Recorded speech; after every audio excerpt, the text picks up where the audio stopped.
Good evening, everyone. I'm happy to introduce Dr. Prajot Jagtap. Dr. Prajot Jagtap is a seasoned orthopedic surgeon with over 15 years of experience in complex orthopedic procedures. His area of expertise include joint replacement surgeries and joint preservation regenerative therapies such as PRP, stem cell, and BMAC. Notably, he is among the selected few in Mumbai with hands-on experience in joint replacement surgeries.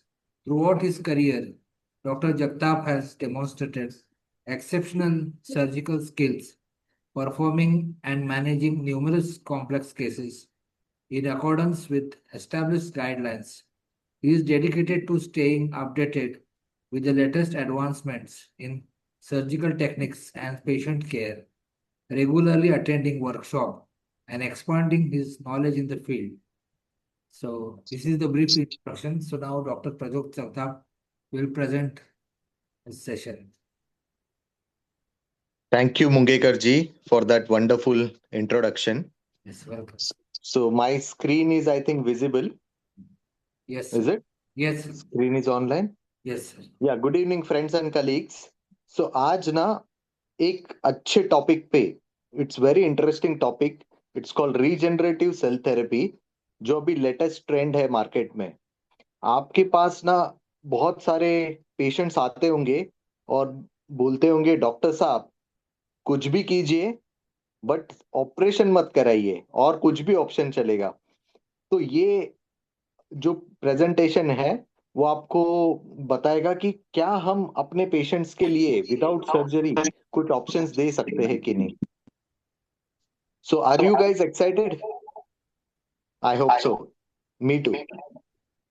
So I want to specially thanks Rane Hospital and its team for having this webinar. And आप सबको बुलाया गया है to attend this webinar, to listen to this interesting topic.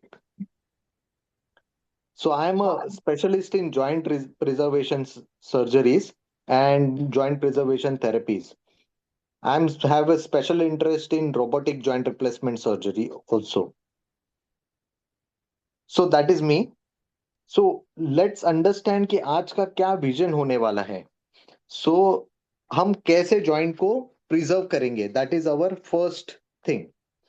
हम कैसे delay करेंगे to avoid knee replacement और joint replacement surgery, और हम पेशेंट्स के कैसे रिस्टोर करेंगे functions. So that is what we are looking for. तो जॉइंट प्रिजर्वेशन स्पेक्ट्रम बहुत बड़ा है. उसमें हमें सबसे इंपॉर्टेंट चीज ये है कि we have to do early diagnosis. अगर पेशेंट लेट स्टेज में आता है, then we can't help them with this kind of biological therapies. Patient early stage में आता है, जैसे ग्रेड 1, 2 या 3 मैक्सिमम, उसमें हम ये सब थेरेपीज यूज कर सकते हैं. इसमें क्या होता है, बायोलॉजिकल थेरेपीज होती है, जैसे हम पेशेंट्स के ब्लड या फिर बोन मैरो या फिर एडिपोज टिश्यू लेके हम ये सब थेरेपीज करते हैं. And some minimally invasive like intraarticular injections या फिर करेक्टिव ऑस्टियोटॉमी प्रोसीजर या फिर दूरबीन से शस्त्रक्रिया. This kind of therapies we do.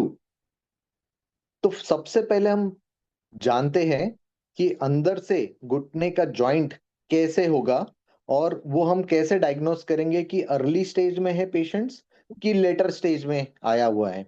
क्योंकि आपके पास तो पहले पेशेंट्स आएगा कंप्लेन लेके कि नी में पेन है. ओके. तो जो आपको ब्राउन कलर का जो स्ट्रक्चर दिख रहा है स्क्रीन में, वो जस्ट इमेजिन कि एंड ऑफ फीमर है, थाई बोन, वो बोन है.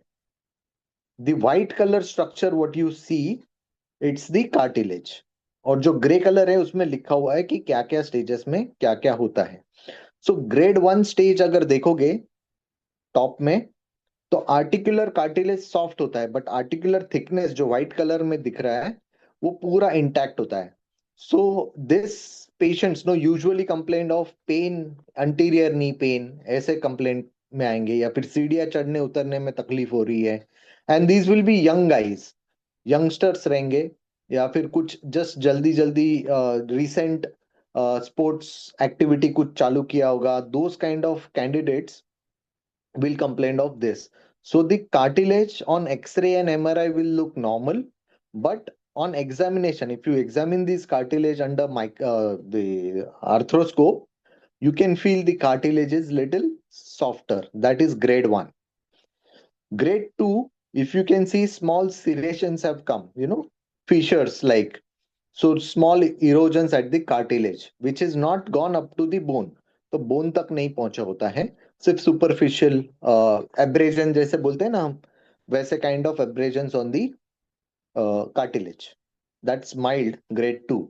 Grade 3 is severe, like you get an ulcer rather than just small abrasions. Now you get ulcer on the cartilage, but that ulcer is not deep enough, like it's not reaching up to the bone. So it is still a moderate ulcer.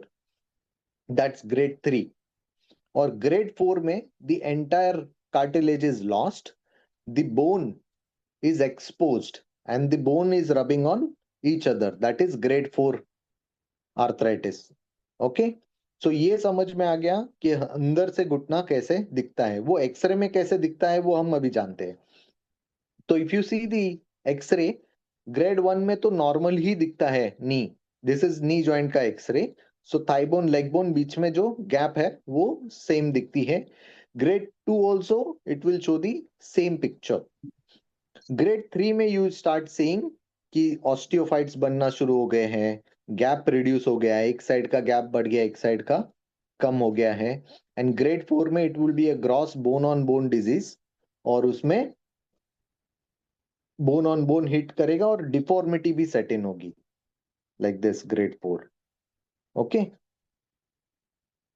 सो क्या क्या treatment options है. So just एक beginning से हम चालू करते हैं. तो PRP therapy, it's a simplest form of regenerative cell therapy, जिसमें हम पेशेंट का ही ब्लड लेते हैं. जैसे हम ब्लड टेस्ट करते हैं ना, सेम वैसे ही अराउंड 20 cc to 30 cc हम ब्लड लेते हैं. Then we put it in a machine जिसमें अलग टाइप के फिल्टर्स होते हैं. वो फिल्टर्स हमें autologous platelets देते हैं. So it gives us a platelet rich plasma, and that we inject into the joint or affected area. तो ये जॉइंट में भी दे सकते हैं, या फिर प्लांटा फेशियाइटिस हो गया, tennis elbow, this kind of inflammatory insertional tendinitis होते हैं ना, सब एक्रोमियल इम्पीजमेंट जिसमें शोल्डर पेन होता है पेशेंट को ओवरहेड एक्टिविटी पे, दिस काइंड ऑफ सिचुएशंस में हम पीआरपी थेरेपी दे सकते हैं. तो उसका एक्शन जो होता है, it has a anti inflammatory property. It jump starts the healing process जो रुका हुआ होता है ना. समटाइम्स व्हाट हैपेंस, इफ कुछ भी क्रोनिक प्रॉब्लम होता है, देन बॉडीज इम्यून सिस्टम और healing power stops healing that particular thing. So this is like jump starting. जैसे हम कार अगर बंद पड़ती है तो हम जंप स्टार्ट करते हैं, वैसे ये हमारे हीलिंग प्रोसेस को जंप स्टार्ट करता है, because it has growth factors in it. तो ये प्रोसेस है, जैसे ब्लड लिया, फिर वो मशीन में डाला, then what we get is PRP, and that we inject into the blood, the knee joint और एनी अदर जॉइंट. तो ये तो मैंने अभी एक्सप्लेन किया आपको कैसे वो काम करता है PRP. Okay, so best candidates क्या है.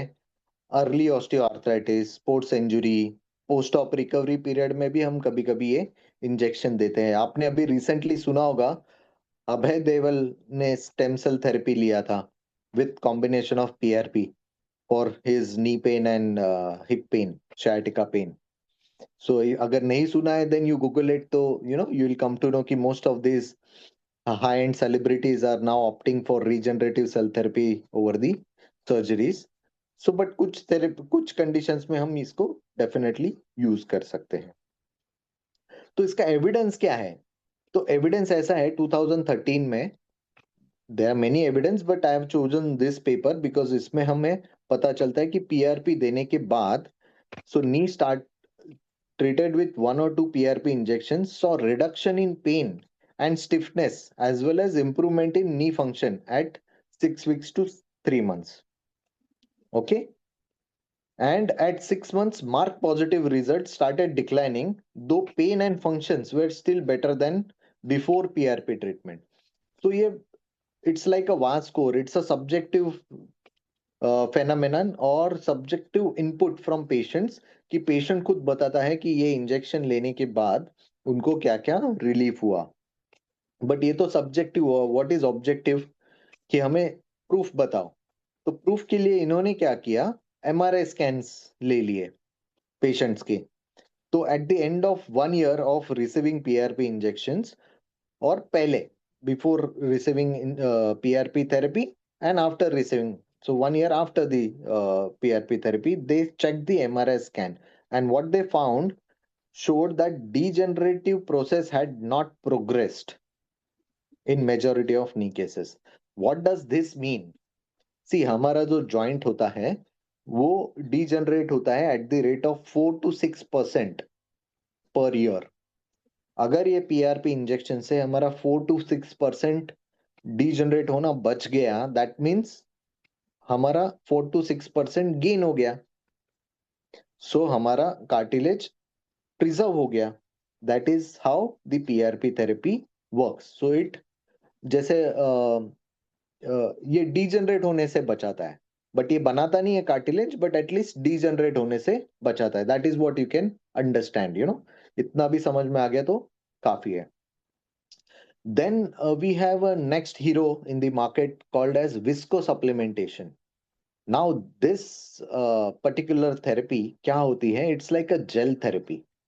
सो जैसे अपना चिकनापन घुटने का अगर खराब हो जाए, बिकॉज जैसे आर्थराइटिस प्रोसेस में लुब्रिकेशन की कमी हो जाती है, तो what we do, we give this viscose, it's a hyaluronic acid, we give this injection inside the knee joint and it lubricates the joint। जैसे हमें ठंडी में, ठंडी के मौसम में, जाड़े में कैसे त्वचा रूखी हो जाती है, we put moisturizing cream, then we start feeling better, same as this, once we inject inside, patient starts feeling better।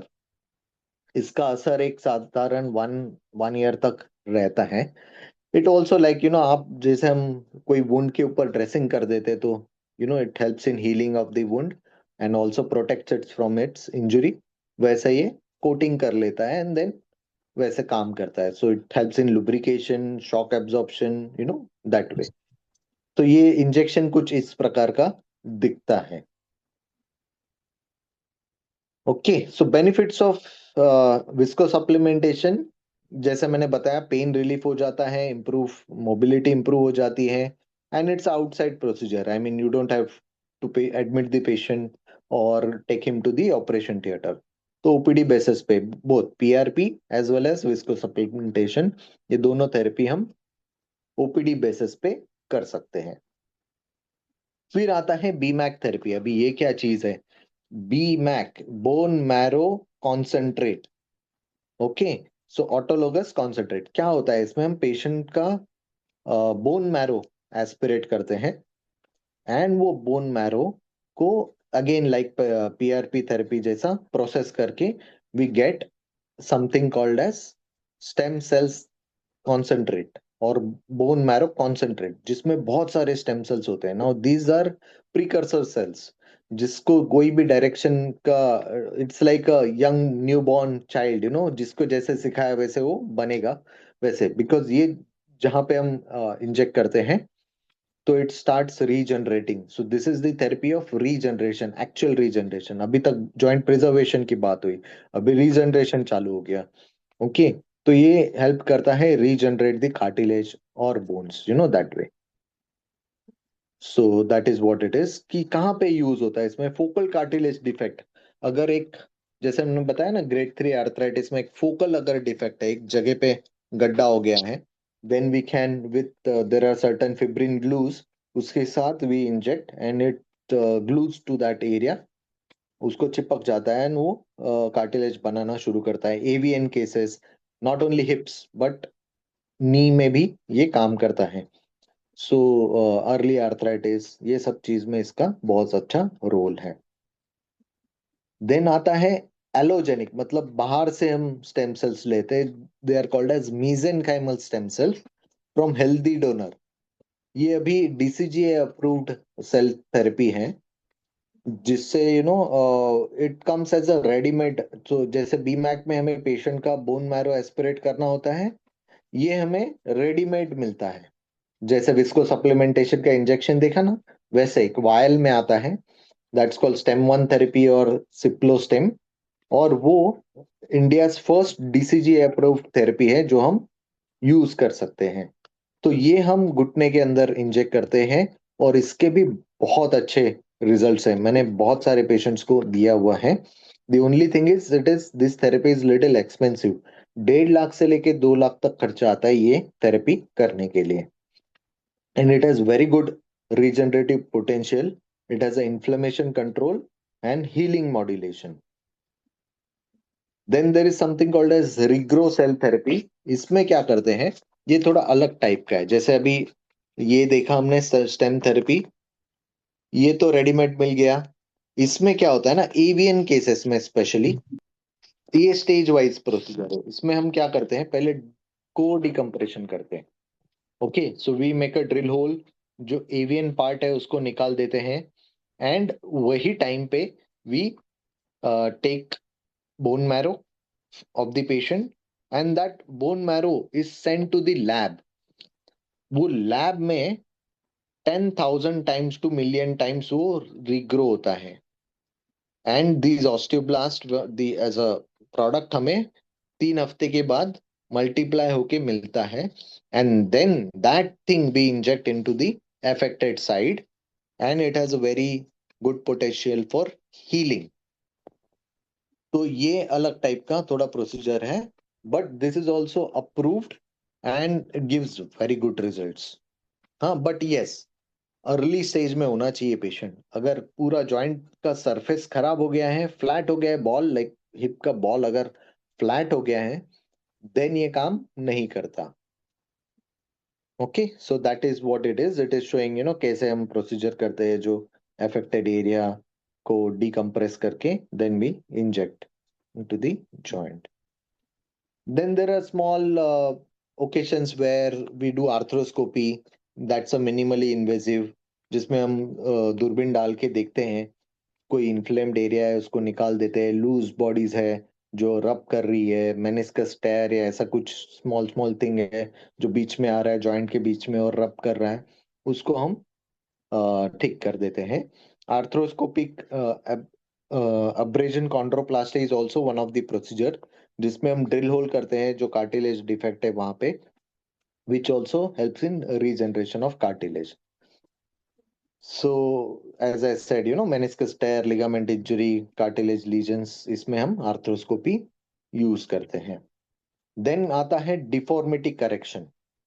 सो कोई कोई पेशेंट का अगर आपने देखा होगा अर्ली स्टेज में, लाइक 30s या फिर 35 एज में, बट उनके नी पेन होते हैं और पैर बहुत सारे टेढ़े हो जाते हैं अर्ली एज में।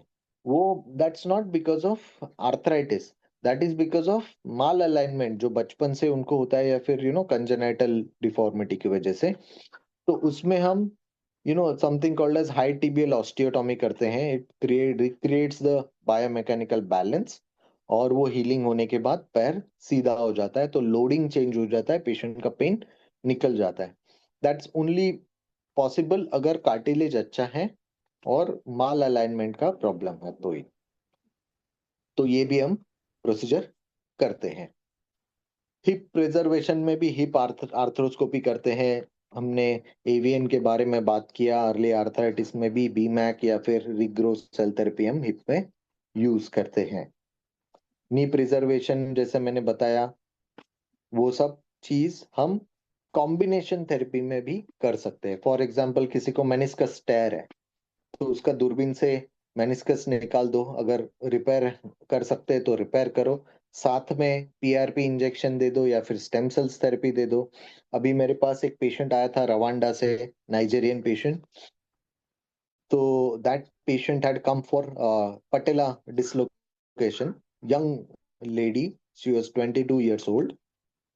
जब हमने 1 साल पहले सर्जरी किया and we saw the cartilage inside, surgery के लिए तो हिप ये पटेला डिसलोकेशन के लिए आई थी, बट जब हम फाइंडिंग्स देखे अंदर जाके दूरबीन से, तो कार्टिलेज तो पूरा डैमेज था।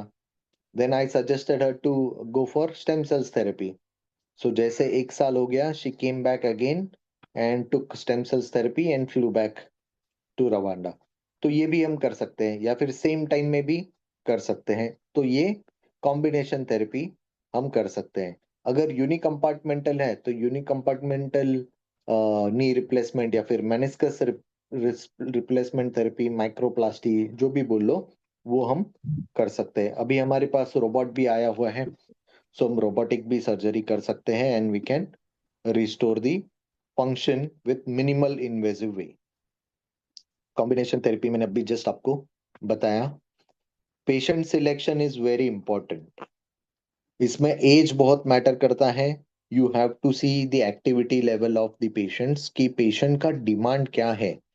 फॉर एग्जाम्पल, अगर patient is very very active और उसका प्रोफेशन ऐसा है, जैसे मान लो कि हमारे पास एक पेशेंट आए थे जो चाइना के कोच थे, he is a UK citizen, China के coach for skateboarding.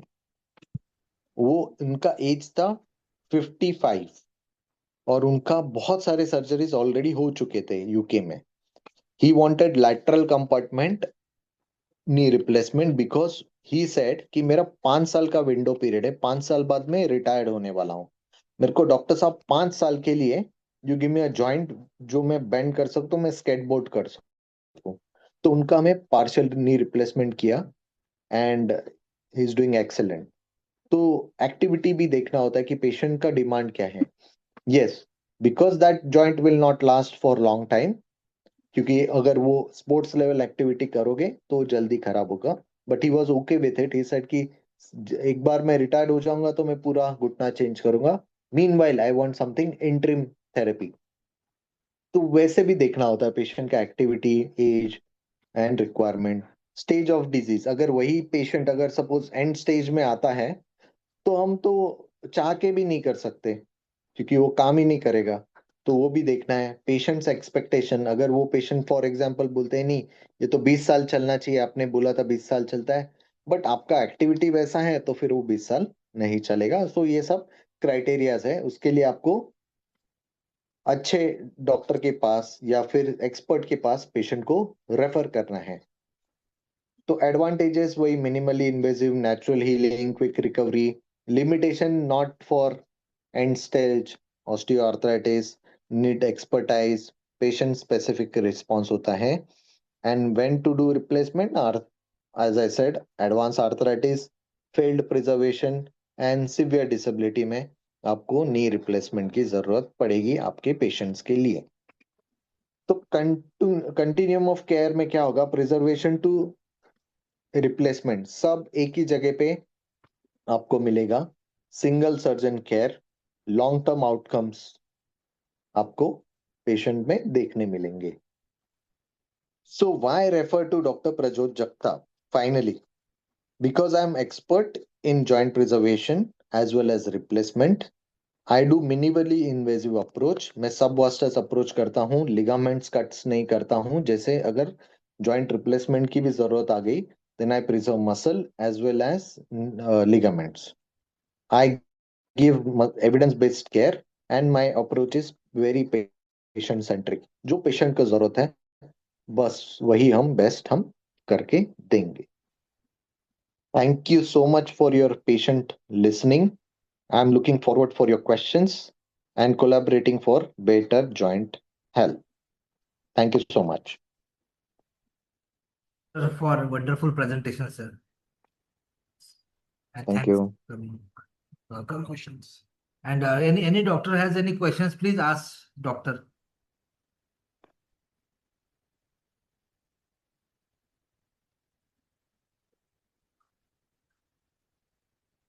Anyone has any doubts or questions?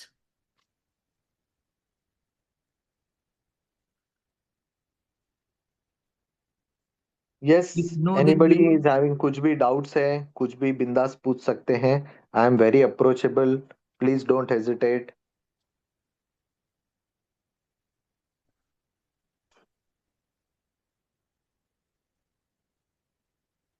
I think we will stop now because there are no doubts and questions. And Yes. thanks, thank you once again, sir, for your nice presentation, sir. It was very eye-opening for everyone.